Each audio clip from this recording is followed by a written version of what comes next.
Sir, ഈ പലസ്തീനെതിരായിട്ടുള്ള ഇസ്രായേലിൻ്റെ നീക്കം നടത്തിയപ്പോൾ ഒക്കെ പറഞ്ഞത് ഈ പലസ്തീനിലുള്ള അവശേഷിക്കുന്ന ആൾക്കാരെ മറ്റ് ചില അറബ് രാജ്യങ്ങളിലേക്കൊക്കെ കൊണ്ട് കുടിയേറി പാർപ്പിക്കാമെന്നായിരുന്നു. അത്തരമൊരു നീക്കമല്ലാതെ പുതിയ ചില നീക്കങ്ങളിലേക്ക് കടക്കുന്നു എന്ന് കേൾക്കുന്നു. വാസ്തവമുണ്ടോ അതിന്?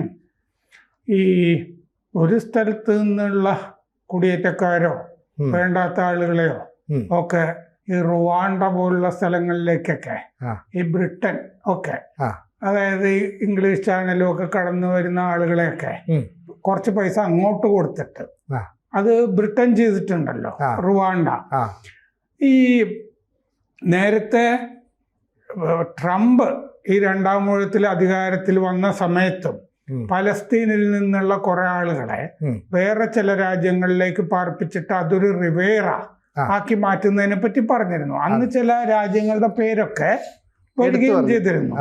പക്ഷെ ഇപ്പോ വളരെ ഗൗരവത്തില് തെക്കൻ സുഡാനിലേക്ക് പലസ്തീനിൽ നിന്ന് പോകാൻ തയ്യാറുള്ളവരെ അങ്ങോട്ട് മാറ്റാൻ വളരെ ഗൗരവമായ ഉള്ള ചർച്ച നടക്കുകയാണ്.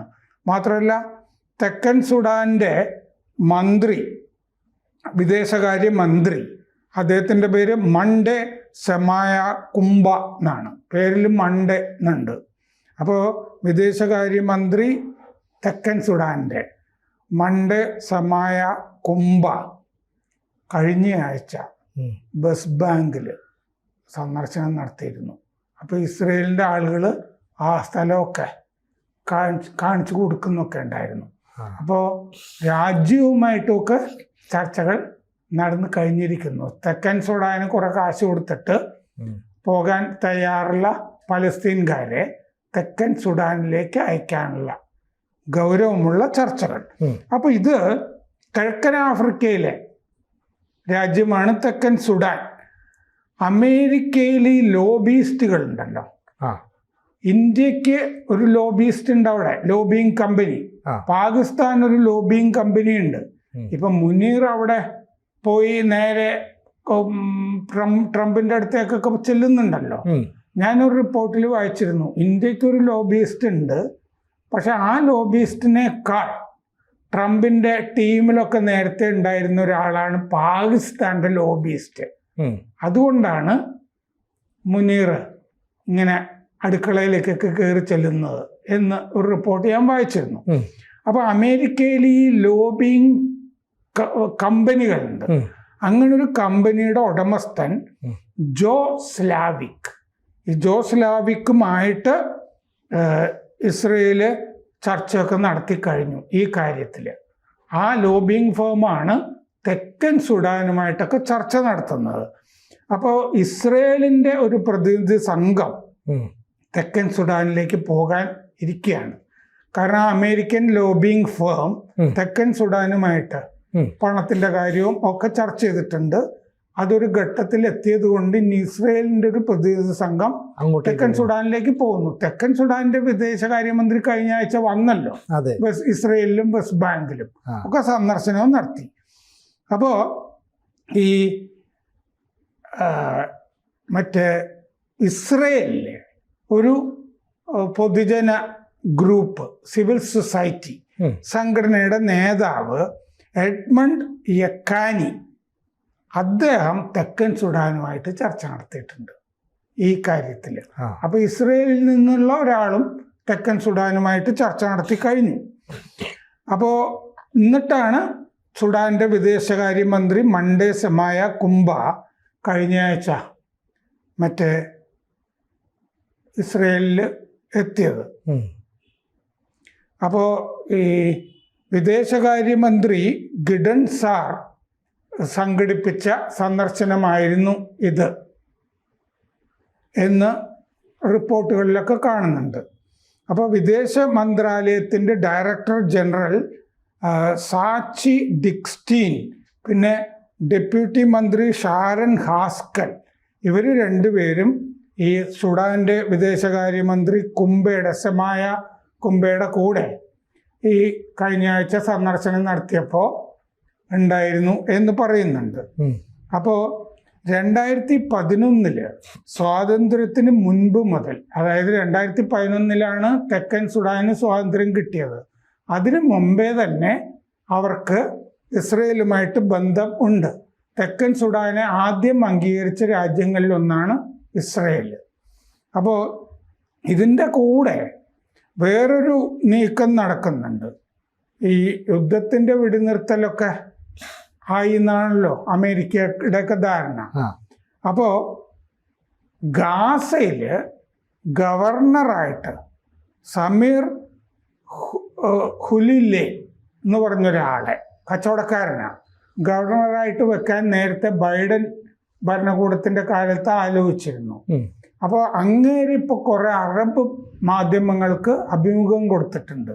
അപ്പോൾ അങ്ങേര് ഗവർണറാകാൻ സാധ്യതയുണ്ട്. പോസ്റ്റ് വാർ ഗാസ, യുദ്ധത്തിന് ശേഷമുള്ള ഗാസയിലെ ഭരണാധികാരിയായിട്ട്, ഗവർണറായിട്ട് വരാൻ സാധ്യതയുണ്ട് എന്ന് പറഞ്ഞിട്ട് കഴിഞ്ഞ തിങ്കൾ മുതൽ അറബ് മാധ്യമങ്ങളിൽ ഇയാൾ നിറഞ്ഞു നിൽക്കുകയാണ്. മൃദുഭാഷയാണ്. പലസ്തീൻ്റെ ഒരു ധനശാസ്ത്രജ്ഞൻ ആണ് പലസ്തീനിലെ. പിന്നെ പലസ്തീൻ അതോറിറ്റിയുടെ പഴയ ഉപദേഷ്ടാവായിരുന്നു. പലസ്തീൻ ന്യൂസ് ഏജൻസി മാൻ അതിന് അഭിമുഖം കൊടുത്തിരുന്നു. സൗദിയുടെ അൽ അറേബ്യയ്ക്ക് അഭിമുഖം കൊടുത്തിരുന്നു. പിന്നെ എമിറാറ്റി പത്രം ദ നാഷണൽ, ഗൾഫിലെ പത്രം ദ നാഷണലിനും അഭിമുഖം കൊടുത്തിരുന്നു. വേറെയും അറബ് മാധ്യമങ്ങളിൽ. ഇയാൾ സമീർ ഖുലിലെ ഗവർണറാകും എന്ന് വിചാരിക്കുന്ന ആള്, അദ്ദേഹമെങ്കിലും വിചാരിക്കുന്നുണ്ടാവും.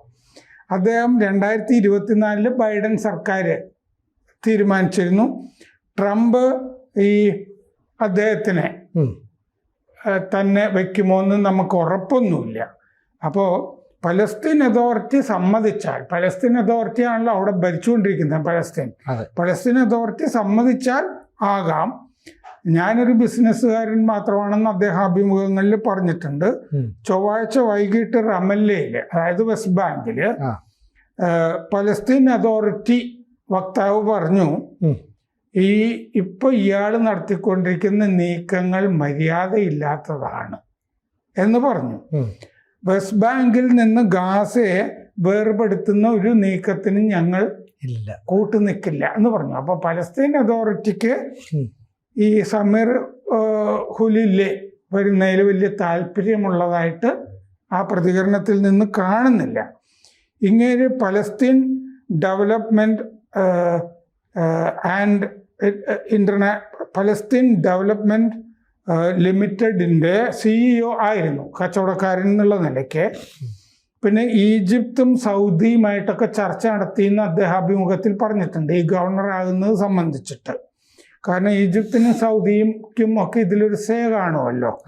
പിന്നെ ടെക്നോക്രാറ്റുകൾ വരട്ടെ എന്ന് ഹമാസ് പറഞ്ഞിട്ടുണ്ട്. അതുപോലെ ഈജിപ്ത് ഇന്നലെ പറഞ്ഞിട്ടുണ്ട് 15 ടെക്നോക്രാറ്റുകളായിരിക്കും ഇനി ഗാസ ഭരിക്കുക, അതിന് പലസ്തീൻ അതോറിറ്റി ആയിരിക്കും മേൽനോട്ടം വഹിക്കുക എന്ന് ഈജിപ്ത് ഇന്നലെ പറഞ്ഞിട്ടുണ്ട്.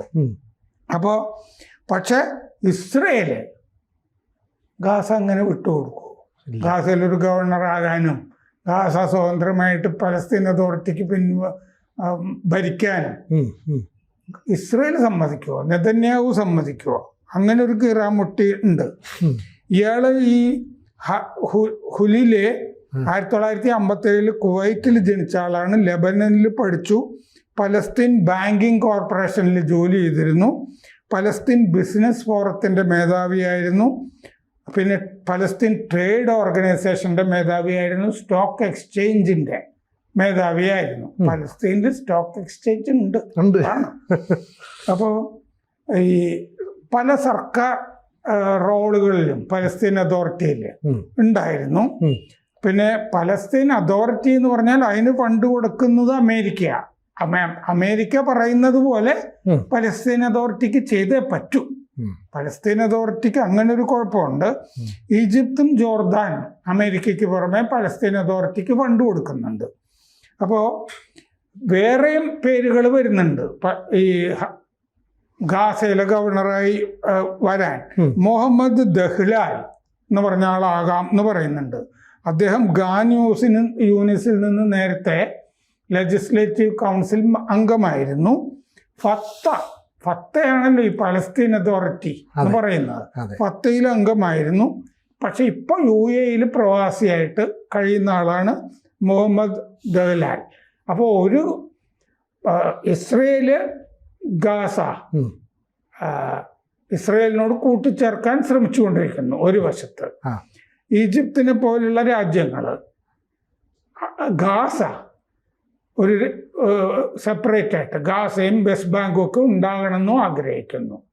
അമേരിക്കയും പലസ്തീൻ അതോറിറ്റി ആയിരിക്കണം അവിടെ ഭരിക്കുന്നത്. കാരണം പലസ്തീൻ അതോറിറ്റി അമേരിക്കയുടെ ഒരു പാവയാണല്ലോ.